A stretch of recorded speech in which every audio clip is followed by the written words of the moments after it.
দেশব্যাপী চলমান সংস্কার কাজের অংশ হিসেবে ক্লিন ক্যাম্পাস কর্মসূচি পালন করছে ইসলামী বিশ্ববিদ্যালয়ের শিক্ষার্থীরা। এতে সাধারণ শিক্ষার্থীদের সঙ্গে বিশ্ববিদ্যালয়ের বিভিন্ন সামাজিক ও স্বেচ্ছাসেবী সংগঠনের সদস্যরাও অংশ নেয়। সোমবার বেলা 12টায় বিশ্ববিদ্যালয়ের শতাধিক শিক্ষার্থী বৈষম্য বিরোধী ছাত্র আন্দোলনের ব্যানারে প্রধান ফটকের সামনে জড়ো হয়।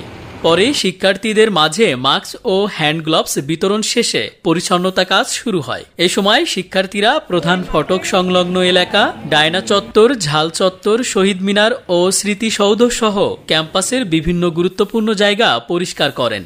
এ সময় ক্লিন ক্যাম্পাস কর্মসূচিতে অংশ নেওয়া শিক্ষার্থীরা বলেন, আমরা একটি সুন্দর পরিচ্ছন্ন বাংলাদেশের প্রত্যাশা করি, আর সেটা আমাদের হাত ধরেই গড়ে উঠবে বলে আমরা মনে করি।